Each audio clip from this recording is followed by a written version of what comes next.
हैं कि ये देशद्रोही थे, तो महात्मा गांधी देश पिता हमारे थे, जिन्होंने आजादी की लड़ाई लड़ी। नाथूराम गोडसे को उन्होंने मारा, तो आज नाथूराम गोडसे के लिए वो क्या कहते हैं जरा जवाब ये भी उनको जाके आप पूछाना मेरी तरफ से। सर आप पाकिस्तान जो 13 जुलाई को जो मार्चेस वहाँ पे हुए, उन्होंने भी वो वही काम किया जो आप इतिहास पढ़ लें, और इतिहास को मुझे लगता है कि जितनी भी किताबें मैंने भी पढ़ी हैं, वो लोग अपने हकों के लिए लड़ रहे थे। वो लोग किसी एक जात के लिए, मजहब के लिए नहीं लड़ रहे थे। क्योंकि हम इसको गुमराह मत करें। आज जम्मू कश्मीर को बेरोजगार बच्चों को रोजगार चाहिए। ये डिबेट नहीं है कि भैया वो कौन था, वो कौन था। क्या बीजेपी इस पे बात करती है? नया से नया टोल प्लाजा लग रहा है, बीजेपी इस पे क्यों नहीं बोलती? आज 11 साल इस जम्मू कश्मीर के अंदर बीजेपी ने हुकूमत की, तो उस समय क्यों नहीं लोगों को रोका गया 13 जुलाई मनाते हुए? उसमें तो लोग मना रहे थे। आज जब एक लोगों की चुनी हुई सरकार जब आई है, तो बीजेपी एक फिर तमाशा जम्मू कश्मीर में करना शुरू हो गई है।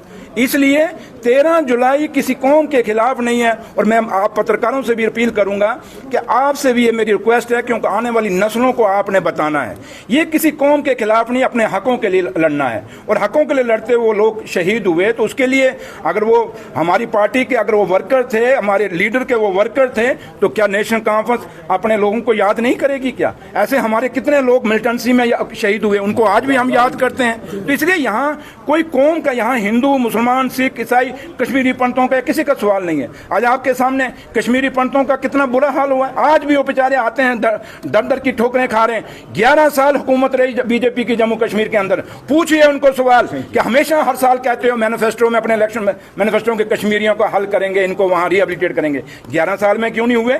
इसलिए जो मुद्दे हैं, हमेशा जो जम्मू कश्मीर की बीजेपी है उसको यही चीज फलता है कि जितना वो कश्मीर के खिलाफ बोलेगी उनको फायदा होगा, लेकिन जम्मू के लोगों को समझना होगा। आज जम्मू के लोगों की बिजनेस खत्म हो रही है, आज जम्मू के लोगों का ट्रांसपोर्ट खत्म हो रहा है, आज जम्मू के लोगों की होटल इंडस्ट्री खत्म हो रही है, आज जम्मू के लोगों का रोजगार खत्म हो रहा है, आपकी इंडस्ट्री खत्म हो रही है, आपके छोटे जो व्यापारी हैं, दुकानदार हैं, वो खत्म हो रहे हैं। रोज आपका पीला पंजा इनका चल रहा होता है।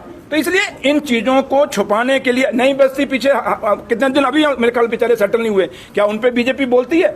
इसलिए मैं आपसे रिक्वेस्ट करूंगा कि बीजेपी हमेशा आप लोगों के माध्यम से जम्मू कश्मीर के लोगों को गुमराह करने की कोशिश करती है, और खास करके जम्मू के। अगर महाराजा के खिलाफ थे तो महाराजा ने फिर क्यों कमीशन बैठाया? ये तो इतिहास है ना, ये भी तो हिस्ट्री है। महाराजा साहब ने भी तो इन्वेस्टिगेशन कराई, और महाराजा साहब ने उसके बाद ग्रीवेंसेस के लिए भी कहा कमीशन। तो इसलिए मैं आपसे ये रिक्वेस्ट करूंगा कि महाराजा साहब अगर इस बात पे कोई बात रख सकता है तो महाराजा साहब रख सकते थे, महाराजा साहब की फैमिली रख सकती है। वो कहते हैं सदी न सदाई मैं मुड़े दी ताई, ये बीजेपी हो ताई है। हर बेहा बिचे ताड़ी मान टुर बैंदन बस। सर जो वेस्ट बंगाल के बीजेपी नेता ने कहा है कि जहाँ बहुसंख्यक मुसलमान है वहाँ ना जाओ। देखो मुझे लगता है कि उसको हमें डिस्कस नहीं करना चाहिए। क्यों नहीं डिस्कस करना चाहिए? क्योंकि एक छोटी सी पॉकेट, जैसे मैं हूँ, आज मैं यहाँ बात रखूंगा, उसका हिंदुस्तान पे क्या असर पड़ेगा? हाँ, राहुल गांधी साहब बात रखें, मोदी साहब बात रखें, अमित शाह साहब बात रखें, या पार्टी खड़गे साहब रखें, या पार्टी जो लोग अखिलेश यादव साहब बात रखें, या लालू प्रसाद यादव, नहीं सुनिए ना बात, वो बात रखें तो बात पूरे हिंदुस्तान में जाती है। और जब हम कश्मीर को डिस्कस करते हैं तो कश्मीर किसी एक कोने की डिस्कशन नहीं है कि बंगाल के किसी कोने में डिस्कस कर लें। कश्मीर देश और दुनिया की डिस्कशन है, और इस कश्मीर की खूबसूरती यही है कि हमें देश और दुनिया पहचानती है। एक बंदा कोई उठेगा बीजेपी का किसी कोने से देश के तो बात कहेगा, तो उसकी बात को मैं नकारता हूं, मैं कभी उसको सही नहीं। आपके ऊपर भी ये था कि आज आप हाउस अरेस्ट थे, लेकिन आप जम्मू में हैं। ओ भैया, मैं तो वही कह रहा हूं, मैं अभी भी अपने फोटो देखे होंगे, मेरे फोटो चढ़े, मैंने ट्वीट किया, मैंने कहा यार मैं जम्मू। यहां से हिसाब लगाओ कि जिस पुलिस को ये नहीं पता कि डिप्टी चीफ मिनिस्टर कहाँ है, जम्मू है या कश्मीर में। वो कश्मीर वाले मेरे ऑफिशियल घर पे लाख लगा के बंद करके चले गए आए डिप्टी सीएम पर, और मैं तो जम्मू बैठा हुआ था। इसलिए यहां से आप अंदाजा लगाओ कि आप, मैंने तभी कहा कि आप लोग जो हमारे बुजुर्ग थे जम्मू सूबे के, वो तो चले गए दुनिया छोड़ के। हम लोग हैं, आप लोग हैं, और हमारे पास जो नई पीढ़ी आगे आने वाली है, आप मेरी भी 57 एज हो गई, आगे कितने आजकल तो पता ही नहीं है।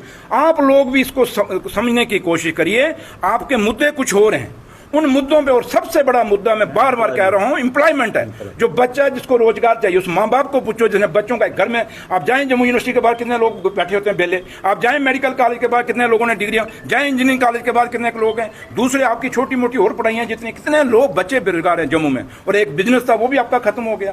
तो तो इसलिए मैंने आपको कहा है कि जम्मू को आज हमें एक एक बात को बतंगड़ बनाने के बजाय हमें सोचना पड़ेगा कि जम्मू की आने वाली नस्लों के लिए क्या है। मैं हमेशा ये कहता हूं और आज भी आपको कह के जाऊंगा कि इस बीजेपी के जो चंद लोग हैं, इनको जो चिट्ठी वहां दिल्ली से आती है सुबह वो पढ़ा पढ़ते हैं। ये अपनी इनकी सोच कुछ नहीं है। मैं जो कह रहा हूं मुझे मेरे लीडर डॉक्टर फारूक अब्दुल्ला साहब ने नहीं कहा, मुझे मेरे लीडर और जम्मू कश्मीर के मुख्यमंत्री साहब ने ये नहीं कहा कि सुरेंद्र चौधरी तूने ये बोलना है। इसलिए मैं जो बातें आपके सामने रख रहा हूं एक अंदर दिल से रख रहा हूं, जो मैं श्रद्धांजलि की बात कर रहा हूं दिल से रख रहा हूं। इसलिए मैं आपसे यही रिक्वेस्ट करूंगा कि आप हमें सबको मिलकर, चाहे मीडिया है, चाहे सिविल सोसाइटी है, चाहे हम लोग हैं, चाहे लीडरशिप है, किसी भी पॉलिटिकल पार्टी है, हमें एकजुट एकमुठ होकर जम्मू के बारे में सोचना पड़ेगा। क्योंकि उमर साहब बार बार कह रहे हैं, आप जब से ट्रेन गई है कटरा से, वो बार बार कह रहे हैं कि मैं नहीं चाहता है कि जम्मू पठानकोट बने। क्या बीजेपी इस पे बात कर रही है? नहीं बात करती। अब टोल प्लाजा लग रहा है, बीजेपी को क्यों सामसूम किया है? बस नकली ड्रामा करते हैं। चौधरी साहब क्या बोलिए पंडित जी, क्या नुक्ता निशाना है जम्मू को बचाने के? हमारा एक ही निशाना है कि कश्मीरी पंडितों को भी हल करेंगे, बेरोजगार बच्चों को रोजगार भी देंगे और बाकी मसलों को भी हल करेंगे। और मेरे भाई, यूटी के अंदर इतने बड़े फैसले नहीं लिए जा सकते।